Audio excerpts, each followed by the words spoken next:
All right, well, we're now recording. So thank you everyone for coming to today's webinar, Boost Your Email Newsletter Open Rates. We really appreciate it. I'm Shannon Dill, and I'm going to be facilitating this session. Throughout the presentation, as I mentioned, we'll be using the chat pod if you have any questions, and we will be recording and sending the link out. You can go to this link here in blue and see archived webinars as well as the upcoming ones through December of 2019. Right now, I'd like to go ahead and turn it over to Kim Lynch. We really appreciate her being here today, as well as appreciating the sponsors of this program and the collaborators. So Kim, I'm going to move you the ball here and we can get your presentation up. Great. And you're coming through nice and clear? Okay.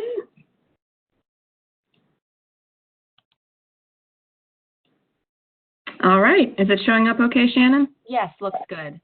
Great. Well, hello, everyone. Hope everyone is enjoying the last couple of days of summer.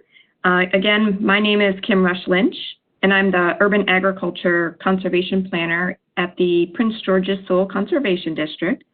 But I was an extension employee for some time and have been involved with the Women in Ag program. So it feels good to be back and working with Shannon and presenting to you all. I have spent a lot of time over the years creating various newsletters and experimenting with techniques to increase my open rates and readership. So I just wanted to share a few tips with you today on how to boost those email newsletter rates, open rates, so people aren't automatically hitting the delete button and sending your email right in the trash, which we all know happens frequently. I know I delete and go through a bunch of my inbox when I get overwhelmed.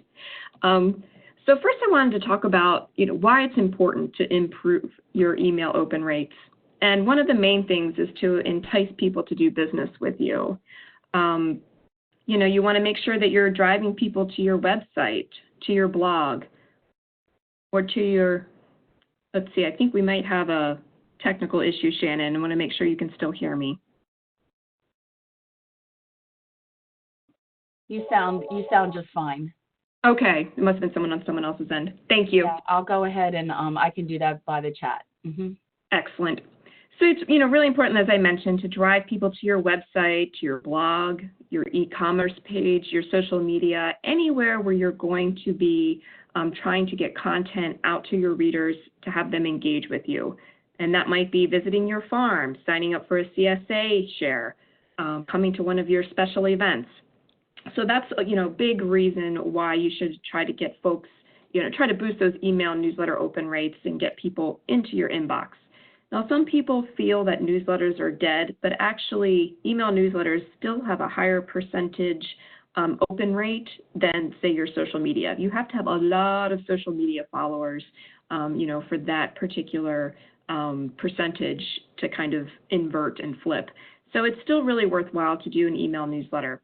The thing is to keep it short and simple, and I'll go back through that in just a moment.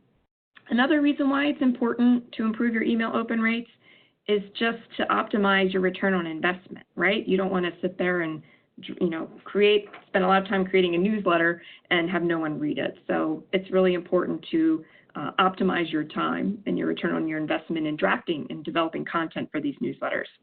And also, you want to compel people to share your content. So you just don't want it to go to one person. You want them to forward your email, for example, to their friends and family. And that helps to open up your audience a little bit more and helps you reach a population of people that you aren't currently reaching. Suddenly. Okay, sorry guys, for whatever reason, my slideshow isn't advancing. There we go. So why newsletters, to begin with? So I thought I would launch into a few reasons why you may want to consider a newsletter if you haven't already, and just talk a little bit about those benefits. First, it's a great way to deliver important content to someone's email box.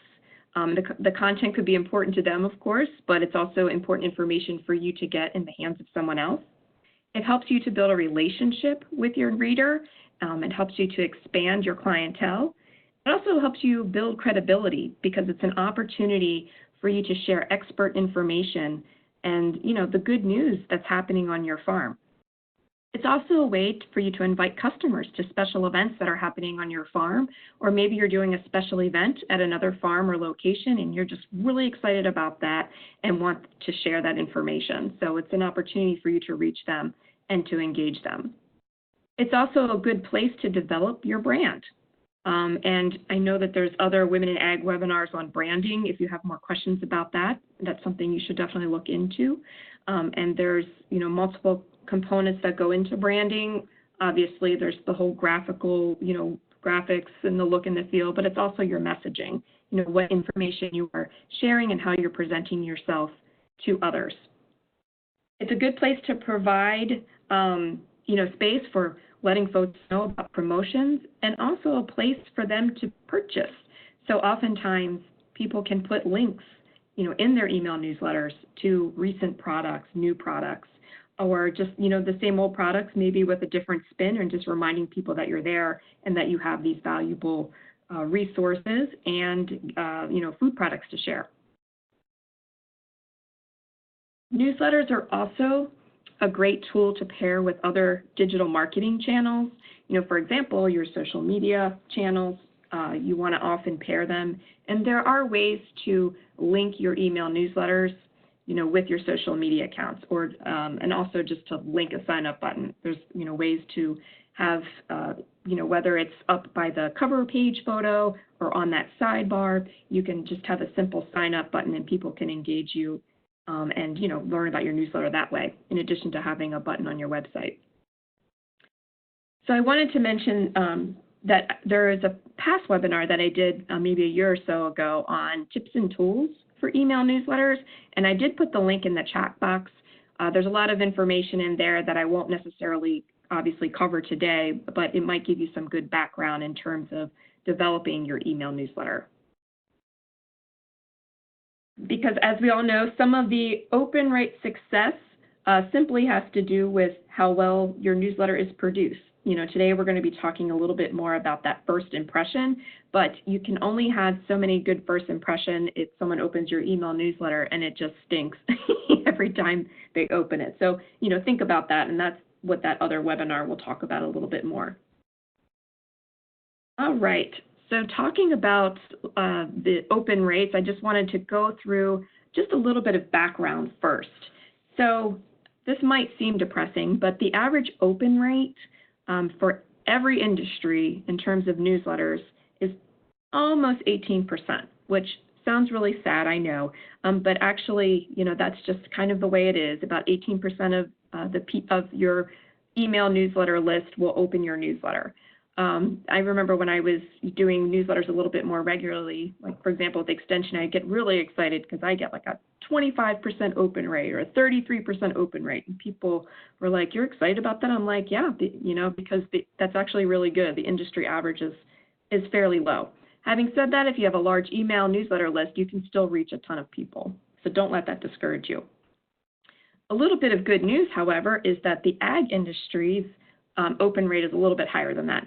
20%. Woohoo! So this is just something to keep in mind. Okay, another thing to consider is, when people might be more inclined to open your email newsletters, and we'll talk a little bit later about send time optimization. But if you look for the ag industry, most industries, that there's some day during the week that tends to be better, but actually for the ag industry, Saturday seems to be a good day to send a newsletter, and that's when, most folks are going to be opening your newsletter. There's, 23% open rate if you send on a Saturday. So that's just something to think about. And of course, these things change all the time, so you might have to do a little bit of your own experimenting. So now I'm going to go through a few of the top techniques to consider when you're developing a newsletter, getting ready to send one out. I'm going to have a fair amount on just those subject lines because, again, that's the first impression. But, thinking about how to develop a splashy subject line, also avoiding salesy subject lines. That's one thing that will send your email right to the trash. or it might get caught in the spam filter. You're going to want to A/B test your subject line, and I'll talk a little bit later about what that is. Use the preview text wisely, and we'll talk a little bit more about that. Send from a real name and email address. Nobody wants to get an email from something that says no reply if they reply back to your email. So think about that. For most of you, that won't be a huge issue, but I'm sure you've seen it with some larger corporations. You will get a no reply. So making sure you don't have a no reply email address linked up to your social media, your newsletter management system. You're going to want to segment your list. We'll talk about that a bit. Optimizing your send time. Cleaning up your email list. That's one that people never think to do or never have time to do, but it's also important in terms of keeping those open rates up. And then, of course, tailoring your newsletter content to your readers. So we're going to go through each of these. So one thing I can't stand is a generic subject line. We're going to, a lot of times people might just say, oh, here's our July newsletter. Well, there's really nothing exciting about that except that, okay, it's July, so there may be some things that might be applicable to the month of July. But other than that, it's not really giving you a whole lot of information, just that you checked the July newsletter box off. So think about that. So think about, that whole splashy subject line. Many organizations spend 95% of their time writing and refining the content in the email, but then they ignore the fact that the email subscribers decide whether to read or delete their email based on, those few characters, those 35 to 50 characters that they see in the subject line. So again, really think about that and just do not do generic subject lines if you can help it. So a couple of ideas for splashy subject lines. First, personalize it. I'm sure you guys have seen that in many emails, like perhaps your name has been in the subject line. Say something surprising or interesting, or propose something of value in that subject line.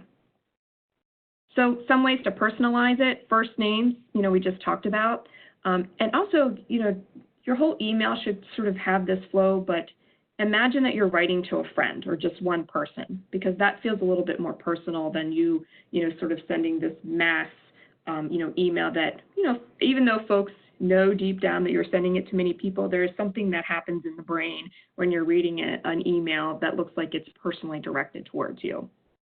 And also, even though it sounds corny, so to speak, but try some emojis. For whatever reason, they help your email stand out. You can even see down there at theeducation.com, the eyeballs, that's sort of something that stands out in my email inbox anyway, those lovely little eyeballs. So just think about that. Also, if you look at the Greenbelt Arts Center, unfortunately, they did a no-no with all caps. Sometimes that will send emails right to spam. But, they have some interesting things listed in their title right there. A wild party. Who doesn't want to go to a wild party? Plus the Labor Day Festival, auditions, theater is something that you're into. So, just thinking about that. And like I mentioned, that whole eyeball thing, well, not eyeball, but the emoji thing, in this case, eyeballs, can sometimes distract you from the plethora of emails in your inbox. The next thing you may want to do is surprise them. Some people like shock or fear. I really don't like to use the shock or fear attempt. I'm sure you've seen those in many of your email inboxes. But we like to say try FOMO instead, and that is the fear of missing out. So people don't like to miss out on things. So if you can frame your subject line as if someone is missing out if they don't click on your email, that will go a long way to getting people in there and at least tempting them with reading your email. Having that compelling content, in the title. And then, of course, you're going to have to follow up with some compelling content within the body of the email. But this, just gives you an idea of what you need to do to get people to read it. Some people have tried jokes. I've seen those. Those are kind of fun. So experiment. Here's just a couple of examples. I subscribe to a couple of health and nutrition newsletters. And, this caught my eye about, fluoridated water, lowers boys' IQ levels in the Journal of American Medical Association, study. And then, of course, they went on to talk about tomato juice reducing blood pressure, which everyone could use a little reduction in blood pressure. So things like that. That might make me stop and read like, oh, what's this about? Same thing here. Look, we have the little emoji. and you're looking like, oh, wow, I wonder how many, how much Americans are spending on illicit drugs over the 10 years. I have no idea. That one, maybe didn't care as much about, but, I just thought the way they outlined that and did the emoji, that just sort of gives you an idea of some things that work for people in terms of getting them to open them. Now, my favorite one is including a values proposition and really giving your reader something. So in this case, this one accomplishes a few things. This group Shine says, get your free journal, Kim. So they're offering me something for free. They personalized it, and they put an emoji. So I thought that was a good use of, a subject line. So just thinking about that. Don't use, in general, 10% off or anything else that might be triggered by a spam filter. If you've gone into your inbox, there's a particular group that you or company that you love receiving discounts from because you shop there frequently, then of course you're going to, let your email system know that you want to receive email newsletters from them. But in a lot of cases, all of those will end up in the junk email box. And sometimes even when you say it's not junk, it still ends up in your junk box. So just keep those kinds of things in mind when others are receiving your emails. Now, and actually, I didn't think this through completely, Shannon, so you may have to read through if we get any, and if we don't, that is totally fine because I can't really see the chat box. But I was going to have you guys practice based on those principles we just learned, and then we'll go into a few other things. Developing a splashy subject line for a brewery e-newsletter. So if anyone has any thoughts, I'm going to give you a few minutes to think about something, and you can jot it down on a piece of paper on your phone, and make sure that you reply to all participants when you do that, and then Shannon can go ahead and read some of the splashy subject lines for this brewery, I don't know why I can't say that, e-newsletter. So I'll give you guys a few minutes to do that.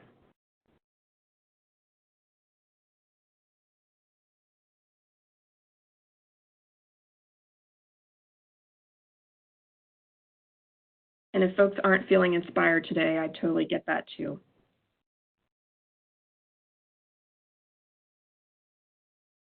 And just remember some of our thoughts on, personalizing it, maybe using an emoji, hop diaries. I see it. That's awesome. And, thinking about, I'm glad you did not use, August newsletter. That drives me nuts. Sorry for anyone here who has been using that in their newsletters. Anything else besides the hop diaries? Yeah, we've had a couple pop on. Is your favorite beer contributing to your gut health? ? Love it. Drink with us, Kim. Suds for sustainability. Nice. All right. Well, keep them coming. We can, Shannon, just feel free to interrupt me. Sure. I'm just going to kind of pose. We have another one. Visit to try our 6 new beers, and then it had the emojis, the beer emojis. Nice. So you guys got this. Yeah. We can just end the webinar right now. So, I'm just saying, what would you prefer to open? Bob's Brewery September 2019 newsletter. Boring. Or, not that this is that much more exciting, but Kim, wish you were beer, new brew released today. So, you guys have the idea because you had some better ones than me. But just thinking of those quick, catchy things. And honestly, do you see how quickly you came up with those? Now, not everyone's going to come up with snappy, splashy subject lines as quickly as others, but that was something that you did pretty quickly. You could probably spend a few more minutes, and those others of you who didn't think of anything, you'll get the hang of it after a while. But it really doesn't take that long, and it gives you the opportunity to really boost those inbox open rates. All right, in terms of things not to do for a subject line, don't make it salesy. A lot of people like to do the all caps. I think I spoke about how those will interfere or get caught up in those spam filters. Same thing with the excessive exclamation points, those sales promotions in the subject line. Sometimes free may or may not, or buy now. Probably wouldn't do that because that looks pretty salesy. Same thing with 10 or 20% off. Now, sometimes 20% off, I mean, that can catch my eye if it's someone that I shop from regularly. But if you don't, that may not be, quite the way to do it. And like I mentioned, it may still end up in the spam box. So you may have to frame it a little bit differently, like special gift for you. We have a special offer we want to share with you, those kinds of things. Free bear hugs, Okay. See, the other thing that you can do, like while you're trying to get the hang of this, is, and people do this all the time in larger corporations, is you test the subject lines. So you're going to focus on one element that you want to experiment with in that subject line, and you're going to take probably, I guess, 50% of your email newsletter list, and then you're going to break that 50% into two 50%, or into two groups, 50% each, so basically 25% of each of your readers are going to get a special subject line. And so you're going to, send 25% of your email newsletter list this subject line, the other 25% this subject line, and then you're going to hold off on the other 50%. And if you're using one of those email newsletter programs, which I hope you invest in, there's really good ones out there, and I think I talked a little bit about that in the other webinar, and there's some that are free, at least for a certain number of subscribers.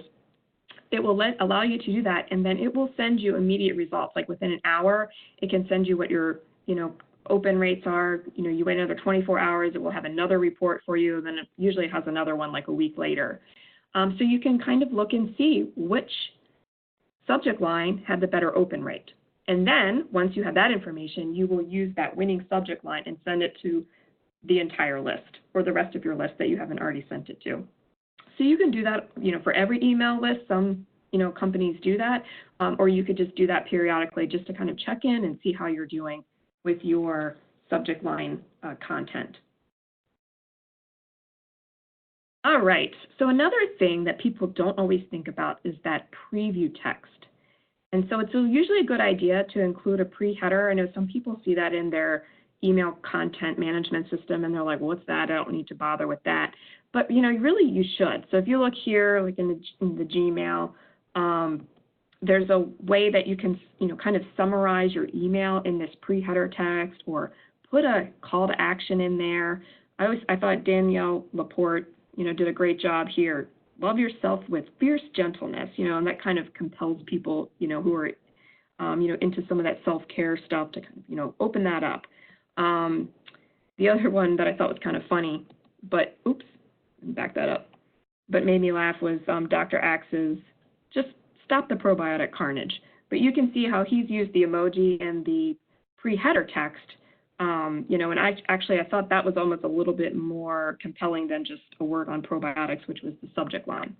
So again, people are experimenting in different ways. So really think about that pre-header and how you can use it as a call to action or a way to summarize the content of your email in a compelling way. The other thing you want to think about is here is the same newsletter content, but this is what it looks like on a mobile device. So you can see Dr. Axe's, stop the carnage, and even Danielle Laporte's, love yourself with a fierce gentleness. Those you can see mobile, but you can't really see the rest of it. In those cases, I think, they got to the point in the first couple of words, but some of these other ones, like if you go down to Dr. Hayduck's, she spent too much time on the date, and so we don't even really see in the pre-header text, what's happening in the email. So that's just something to think about. Being mobile friendly. Brevity is key in a lot of cases. So this is one that I mentioned is, just really thinking about who the email is coming from and the email address. Think about this. Who would you be more tempted to open an email from? Moi or no reply? So really think about that. Now, this also could work against you if for some reason some of your readers may not like you or your content. Maybe you need someone else to send, the most popular person that's working on your farm, maybe they need to send the email. Joking.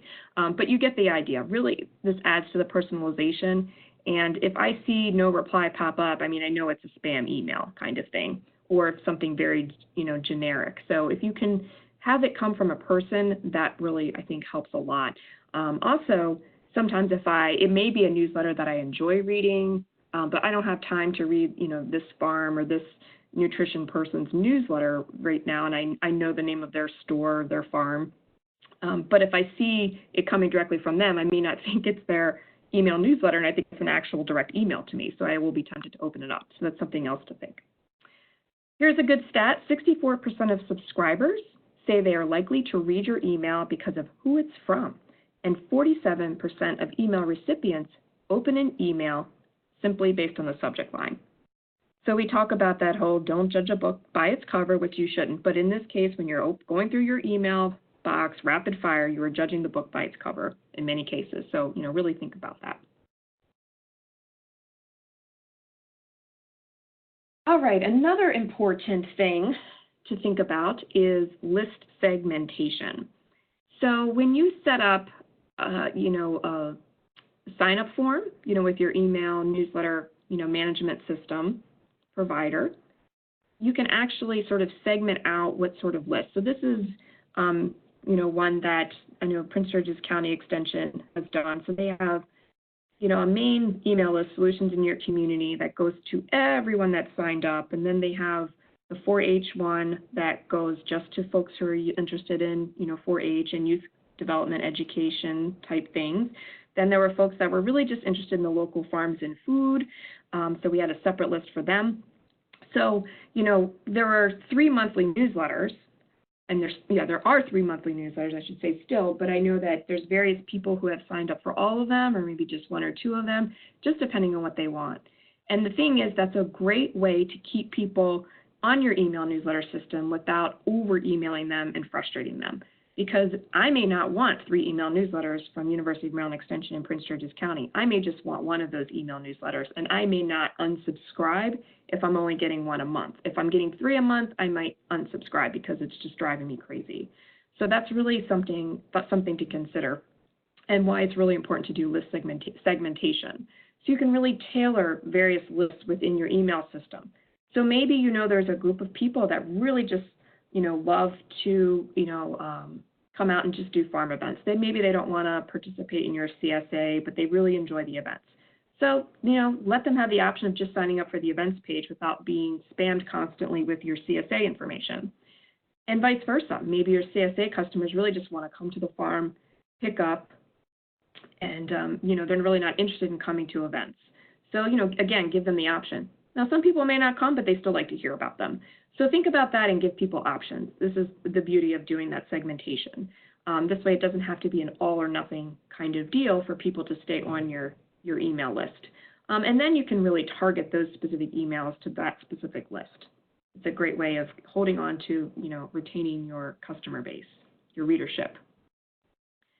And the other thing I wanted to mention is providing lead magnets as well. And that's a way to give your subscribers something tangible when they sign up for your email newsletter. So, and also kind of gives you a way to learn a little bit more about them. So this is something that the gentleman, I forget his name, from Small Farm Nation has on his website. So learn farm marketing, get free access to the Farm Marketing Launchpad. And he's giving you a free 3 video series. So you're like, oh, I wasn't just going to sign up for this email newsletter just because, but because I know I'm going to get something, I'm going to go ahead and sign up. And there's a lot of things that you can do. I mean, I've seen people do something like get this checklist, something easy that they download. Get this free guide, or, maybe it's, if you're doing some marketing, maybe it's a free set of templates that you can use for like an email newsletter, for example. Perhaps it's a recipe book. So there's lots of interesting, free content, free but high quality content that you can give to people just for signing up for your newsletter. So kind of how it works, they would put their name and email address in, and then there's a way that you would get notified and then you could send back, a PDF. There's some more expensive email content management systems that has a lot of this set up automatically.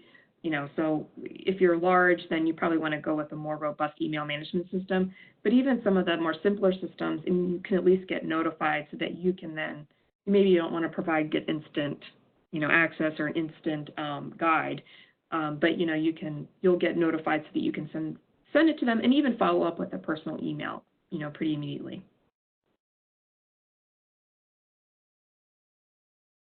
Alrighty, so this is another one, and I thought I'll share this with you guys because this particular source has created a couple of great lead magnet ideas for farms. And so when you sign up for their marketing site for farms, they actually give you a couple of cheat sheets and a couple of ideas of lead magnets that you can incorporate onto your website so that you can get folks to sign up for your newsletter. And that's from sharedlegacyfarms.com if you're interested in that. I'm not promoting them necessarily. I haven't looked at the lead magnets, but just letting you know when I was flipping around that I found this. Okay, send time optimization. So this is something that's actually built into many of the email newsletter content management systems. This is also, so there's like an official thing that is sort of like an automatic thing that happens. I'll get into that, but then there's also a way to sort of, this is also something conceptually that you could try to do yourself. So a lot of the email newsletter systems will analyze the email response of every recipient of your email in relation to the campaign launch time. So usually they call each email you send out a campaign. And then it sends the next email that you are going to send, at the optimal time. So some of them will send at an optimal time, just generally speaking, like everyone will get the same email newsletter at the same time, but it's just the average of what seems to work best for your email readership. Others will actually optimize the send time, more robust systems for each individual person. So it just depends on your email newsletter system. So you can do that. And there's some folks that say these don't work as well. I would just experiment and see if you have one of these systems, are you increasing your email newsletter rates? Try it a few times and see what happens. So another way you can do this is, just doing this yourself. Learn how to send your email at different days and times of the week and just track when you seem to have the best open rates. And then you can kind of figure out your own send time optimization, generally speaking. This is same kind of thing exists in various social media accounts, Facebook and Instagram and I know Twitter and some others. They have, best times. They'll tell you sort of when the best time to post is in their insights section. So it's the same kind of concept. And I would suggest that you use that as well for your social media accounts because you'll get the most bang for your buck.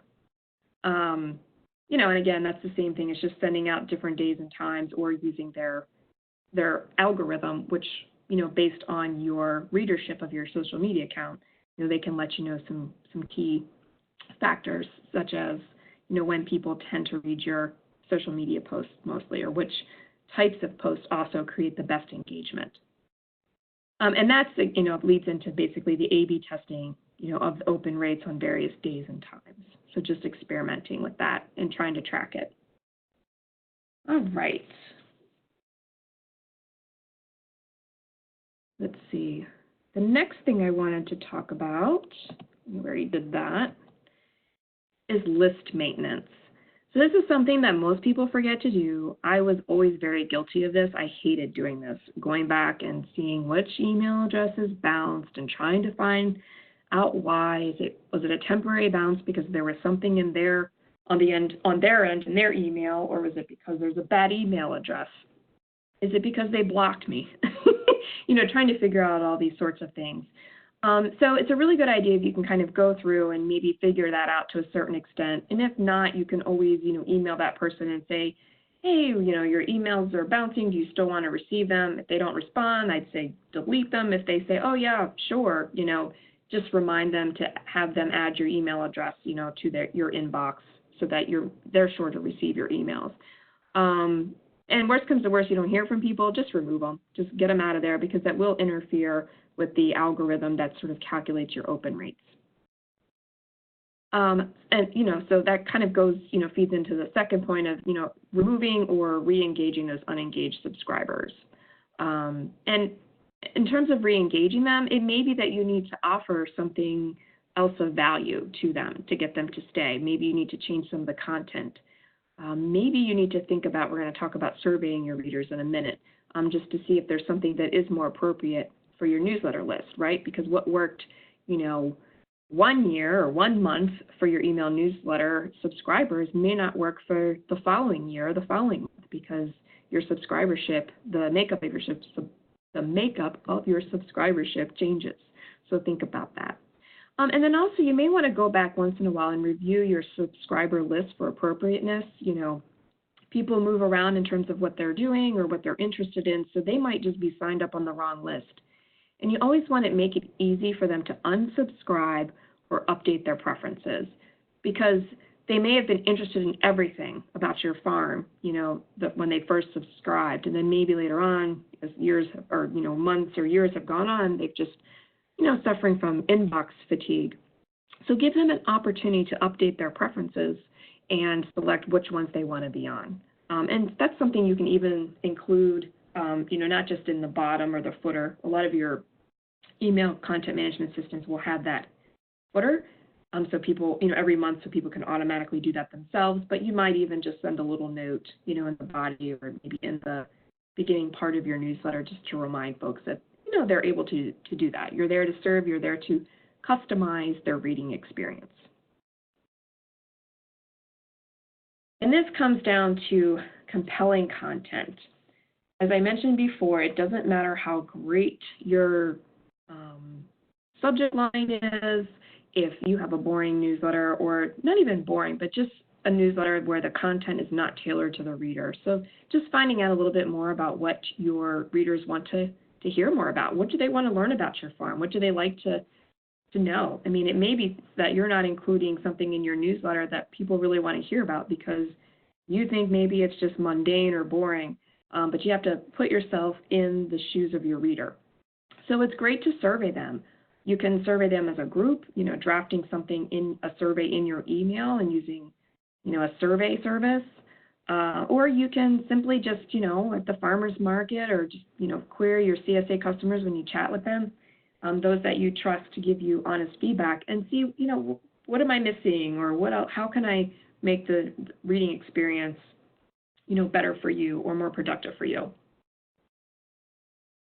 The important thing is, if you are going to survey your readers, you really need to narrow down what you want to learn from them when you design your survey, because you really only want a few questions. Maybe you can have more detailed, in-person questions if you want to maybe do a focus group with a few of your CSA subscribers, maybe offer them something, in exchange for that. But otherwise, if it's just a little survey that you're sending in your email, really make it brief, super brief, 5 questions tops. Again, we talked about targeting your list segments so that the content that you're sending to those list segments really match one another. You can, in terms of getting the most bang out of your buck with the survey, embedding the survey in the email is really helpful, as opposed to having to go to another, click on a link and go somewhere else and complete the survey. So just some things to think about. Obviously, drafting a compelling survey invitation is important, so making sure, just like your subject line, we want that to be splashy. You got to have your survey invitation splashy. The title of your survey invitation splashy. Just saying, please take my survey, it's not going to do it for people. So, make sure you put something compelling in there, whether, it may be that they're entered into a drawing, or maybe, there's ways of framing the survey invitation to compel people to actually complete it. Of course, always thank your readers for their feedback. There's nothing worse than completing a survey and not hearing back about the results of the survey. Obviously, a lot of these survey companies will have an immediate box that pops up that says, thank you so much, we'll be in touch. That's great. You want to make sure you do that. But, in one of your email newsletters, you may want to say something like, really, thank you so much for completing the survey. As a result, I'm going to start doing more of X, Y, Z, and, you guys have said that you want less of this or that, and please feel free to check back in with me later this year and let me know how it's going. And then you can adjust future emails accordingly. And this is something that you may have to do, at least maybe on an annual basis, because again, if you're signing up a lot of subscribers, the nature of what those subscribers want to read, will change, based on who's on there. And obviously, you don't want to forget the needs of the early subscribers, right? You want to retain those customers because those are the loyal folks. But you want to, make sure that you can kind of adapt to everyone's needs. Okay, so that was the main gist of what I wanted to talk about today in terms of boosting email newsletter open rates. Again, thinking about that first impression, but making sure that the content is always following up. Because if you don't have great content for your newsletter, then, people aren't going to continue to open. And it may mean that you don't have time to do a weekly newsletter. You may not have time to do a monthly newsletter. But whatever newsletter that you're doing, just make sure that, you're able to develop some good content. Short and sweet is always best. So maybe they hear from you more often, but it's really just snippets. And, anytime you can basically take people from your newsletter to do something on your website or your blog, whether it's make a purchase or read another longer article or, expose them to something different about your farm business is wonderful. So, think about it as a tool to get people to where you want to go. Experiment, have fun with it. And if you have any other questions, I have my contact information there. You're welcome to email me, and Shannon can get in touch with me as well. And like I said, if you have an opportunity to check out that old webinar, that has some information in there as well about just email newsletters in general and the content. So Shannon, I think I'm ready to take questions if anyone has any.